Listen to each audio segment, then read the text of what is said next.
Hi hello வணக்கம் welcome back to my channel mister JK tube. Okay இன்னைக்கு நம்ம சேனலில் என்ன பார்க்க போகிறோம் அப்படின்னு பார்த்தீங்கன்னா ரொம்ப அழகான ஒரு வாட்டர் ஃபவுண்ட் வந்து நம்ம செய்ய போகிறோம். ஸோ எல்லாம் தமிழ்நாட்டிலே ஃபோட்டோ பார்த்துருப்பீங்க. அந்த வாட்டர் ஃபவுண்ட் சின்னதாக செஞ்சு ஹாலெலாம் வைக்கிறோம், நம்ம வீட்டிலே சின்னதாக டேபிள் மேலே வச்சு யூஸ் பண்ணுறதுக்கு ரொம்ப அழகாக வந்திருக்கு. ஸோ அந்த வாட்டர் ஃபவுண்ட் எப்படி பண்ணலாம், அதுக்கு என்னென்ன தேவை அப்படின்றத வாங்க நம்ம வீடியோவில் போய் பார்க்கலாம். நம்ம வீடியோவில் போகிறதுக்கு முன்னாடி அதே தான் நம்ம நீங்கள் மறக்காம சேனலுக்கு ஒரு லைக், ஒரு கமெண்ட், ஒரு ஷேர், ஒரு சப்ஸ்கிரைப் பண்ணுங்கள். இது உங்கள் மிஸ்டர் ஜேகே டியூப். வாங்க வீடியோக்குள்ள.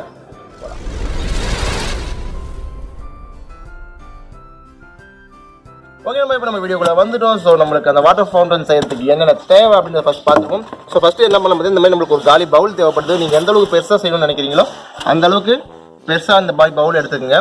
இந்த பவுலோட உள்ள அளவில் உக்காடுற மாதிரி ஒரு தர்மோகோலை ஃபர்ஸ்ட் கட் பண்ணி எடுத்துக்கோங்க. இந்த தர்மோகோல் வந்து இதோட உள்ள உக்காடுற மாதிரி, ஏன்னா நம்ம ஹைட்டில் நம்ம வைக்கும் போது தண்ணி டிராப் ஆகும்போது இதுக்குள்ளே வந்து விழுக்கணும், வெளியே போய் சதறக்கூடாது. அதனால் இதுக்குள்ளே வர மாதிரி ஒரு தர்மோகோல், அதுலேருந்து 1 இன்ச்சு கம்மியாக 1 இன்ச்சு கம்மியாக 1 இன்ச்சு கம்மியாக உங்களுக்கு எவ்வளோ ஹைட் தேவைப்படுதோ அந்த அளவுக்கு ஃபுல்லாக நீங்கள் இப்போ தர்மோகோலை கட் பண்ணி எடுத்துக்கோங்க. ஸோ ஓகே, இந்த மாதிரி நம்ம தர்மோகோலை ரவுண்டாக கட் பண்ணி எடுத்துக்கலாம். இப்போ பார்த்தீங்கன்னா ஃபஸ்ட் தர்மோகோல் உள்ளே உட்காந்தாச்சு.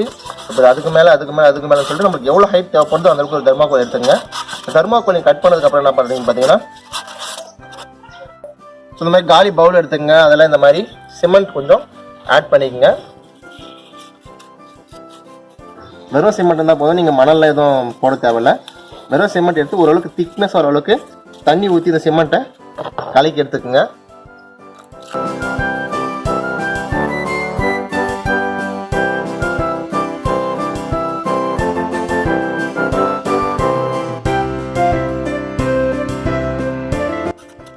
ஓகே, நம்ம இந்த மாதிரி கரைச்சதுக்கப்புறம் என்ன பண்ணலாம் பார்த்தீங்கன்னா, இந்த தர்மோகோல் எடுத்து இதுமாதிரி இப்படி நல்லா இதை பெயிண்ட் பண்ணிடுங்க. இதுமாதிரி நல்லா இப்படி அப்ளை பண்ணி விட்டிங்கன்னா இந்த தர்மோகோல் கொஞ்சம் இறுகின மாதிரி இருக்கும். தண்ணி பட்டாலும் இதில் எந்த பாதிப்பும் ஏற்படாது. ப்ளஸ் இது பார்க்குறதுக்கு ஒரிஜினல் கல் போலவே இருக்கும். நீங்கள் இந்த சிமெண்ட் தேய்ச்சி ட்ரை பண்ணதுக்கப்புறம் பார்த்தீங்கன்னா பார்க்கும்போது உங்களுக்கு தர்மாக்கோல் மாதிரி தெரியாது, ஒரிஜினலாகவே நீங்கள் கல்லை கட் பண்ணி இந்த மாதிரி வச்ச மாதிரி தான் தெரியும். இது வந்து ஒரு நாள் ஆச்சு காய வைக்கிறதுக்கு. நேற்று நம்ம இதில் சிமெண்ட்லாம் பூசி காய வச்சிட்டோம். ஸோ அடுத்து தர்மாக்கோல் என்ன பண்ணணும் அப்படின்னு பார்த்தீங்கன்னா, இந்த மாதிரி நம்மக்கிட்ட ஒரு பிவிசி பைப் எடுத்துக்கங்க. எந்த அளவுக்கு பைப்பு சைஸ் இருக்கணும், 1/2 இன்ச்சில் இருக்கட்டும், ஏன்னா அதுதான் கரெக்டாக இருக்கும் நம்மளுக்கு ஸ்டேபிளாக. இந்த மாதிரி பிவிசி பைப் எடுத்துக்கிட்டு இதை வந்து நம்ம உள்ளே வந்து இப்படி லாக் பண்ண போகிறோம். ஒரு பைப்பாக அந்த 6 நம்ம ஜாயின் பண்ணிட்டு இந்த இடத்துல ப்ளோ கன் வச்சு நம்ம இப்போ பேஸ்ட் பண்ணிக்கலாம்.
நம்ம பைப்பில் தர்மாக்கோலை ஃபிக்ஸ் பண்ணதுக்கப்புறம் இந்த ஒரு சின்ன தர்மாக்கோல் கட் பண்ணி எடுத்துக்கிட்டு எங்கிட்ட இருக்க அந்த ஆர்டிஃபிஷியல் புல் எல்லாத்தையுமே இதுக்கு மேலே ஒன்றா ஓட்டி கொஞ்சம் அழகாக டிசைன் பண்ணுங்கள். ஏன்னா இது வந்து மேலே டாப்பில் இருக்கிறதால இது பார்க்குறதுக்கு கொஞ்சம் அழகாக இருந்தால் அது செட்டே ஃபுல்லாக அழகாக தெரியும். உங்கள்கிட்ட க்ளோ கன் இல்லை அப்படின்னா நீங்கள் ஃபெவிகால் கூட யூஸ் பண்ணிக்கலாம். பேஸ்ட் பண்ணுறதுக்கும் இல்லை இது ஒட்டுறதுக்கும் கண்டிப்பாக ஃபெவிகால் யூஸ் பண்ணிக்கலாம், அதுவும் நல்லதாக இருக்கும்.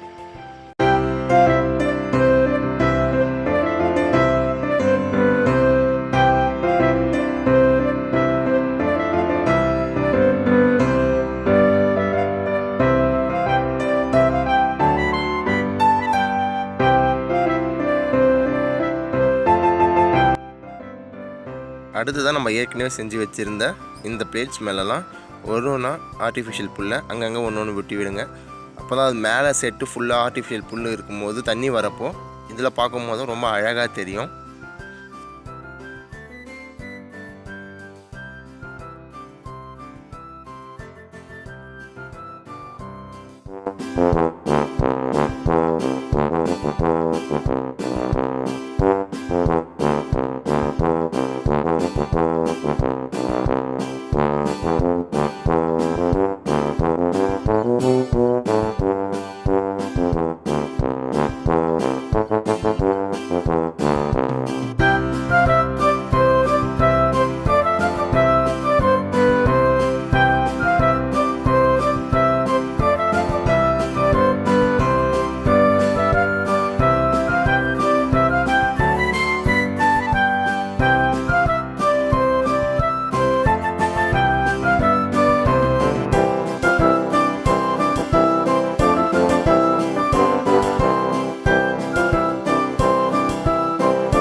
ஒட்டி முடிச்சதுக்கு அப்புறமா கடைசியாக நம்ம ஆல்ரெடி செஞ்சு வச்சுருந்த அந்த தர்மாக்கோலில் பேஸ்ட் பண்ணி வச்சுருந்தோம் இல்லைங்களா, எல்லாமே அதை கொண்டு வந்து டாப்பில் இப்போ பேஸ்ட் பண்ணிடலாம்.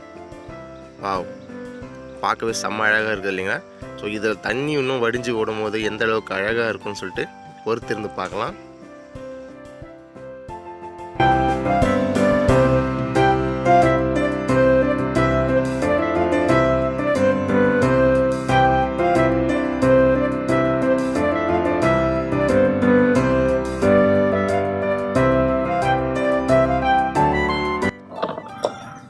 ஓகே நண்பா, அடுத்தா பார்த்தீங்கன்னா இந்த மாதிரி மோட்டர் ஒன்று எடுத்துக்கோங்க. இது வந்து பார்த்தீங்கன்னா சின்னதாக mini pump motor, water motor தான். ஸோ இந்த மாதிரி ஒன்று எடுத்துக்கோங்க. இதில் வந்து இந்த பைப்பை கனெக்ட் பண்ணுறதுக்கு ஒரு கனெக்டர் எடுத்துருக்கேன் நான். இதுவும் 3/4 இன்ச் பைப் தான், கொஞ்சம் லூஸ் பண்ணி வச்சுருக்கேன் இதில் ஜாயின் பண்ணுறதுக்காக. ஸோ இது இருக்குமா இதில் நம்ம டைட் பண்ணிக்கலாம். இது நம்ம அப்படியே பர்மனெண்ட்டாக யூஸ் பண்ணதான் பேஸ்ட் பண்ணிக்கோங்க. இல்லை சும்மா நெக்ஸ்ட் நம்ம யூஸ் பண்ண போனோம்னா நம்ம ரிமூவலாக இப்படி சும்மா போட்டு வச்சுக்கலாம். போட்டுட்டு அதுக்கப்புறமா இந்த பைப் இதோட நம்ம ஜாயின் பண்ணிக்கலாம். அந்த மோட்ரு வந்து கீழே ஸ்ட்ராங்காக நிற்கும் இல்லைங்களா. ஸோ அதுக்காக கொஞ்சம் க்ளோ அப்ளை பண்ணி அந்த கீழே பேஸில் அந்த டப்பாவில் நம்ம பேஸ்ட் பண்ணி ஒட்ட வச்சுக்குவோம். ஸோ அடுத்ததாக இது வந்து சென்டர் நீங்கள் எந்த அளவுக்கு கரெக்டாக வைக்கிறீங்களோ அந்தளவுக்கு தான் தண்ணி உள்ளே வேணும். நீங்கள் கொஞ்சம் சைடு தள்ளி இழி வச்சிங்கன்னா தண்ணி மொத்தமாகவே போய் வெளியே ஊற்றிடும். ஸோ அது அந்தளவுக்கு கம்ஃபர்டபுளாக இருக்காது. ஸோ சென்டர் பார்த்து கரெக்டாக வச்சுக்கோங்க. வச்சதுக்கப்புறமா இந்த பவுலை சுற்றி நம்மக்கிட்ட இருக்க அந்த ஒரு கூழாங்கல் எடுத்து நல்லா சுற்றி அப்ளை பண்ணி போட்டு விடுங்க. ஏன்னா இந்த கூழாங்கல் இருந்ததுன்னா பார்க்கவே பக்கெட்டும் வந்து ரொம்ப அழகாக தெரியும். ப்ளஸ் ஒயிட் இருந்ததுன்னா இது வந்து கீழே விடாமல் அந்த கூழாங்கல் வந்து ஸ்டேபிளாக இதை நிறுத்தி வைக்கும். மோட்டர் மேலேயும் கல் இருக்கிறதால மோட்டருக்கும் கொஞ்சம் கம்ஃபர்டபுளாக க்ரீப் கிடைக்கும்.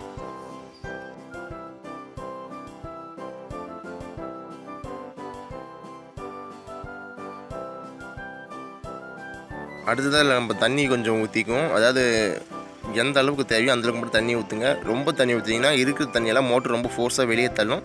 ஸோ ஒரு மீடியமான அளவுக்கு தண்ணி ஊற்றுனீங்கன்னா போதுமானது.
ஓகேன்பா, இந்த வீடியோ உங்களுக்கு பிடிச்சிருக்கும் நான் நம்புகிறேன். இந்த வீடியோ உங்களுக்கு பிடிச்சிருந்தால் மறக்காம உங்கள் எல்லா ஃப்ரெண்டுக்கும் ஷேர் பண்ணுங்கள். நம்ம சேனலுக்கு சப்ஸ்கிரைப் பண்ணுங்கள். மறக்காமல் அந்த லைக் பட்டனை அமுத்தி உங்களோட சப்போர்ட் எங்களுக்கு தெரிவிங்க. இதே மாதிரி அடுத்த சுவாரஸ்யமாக உங்களை சந்திக்கிறேன். அதுவரை உங்களை உங்கள்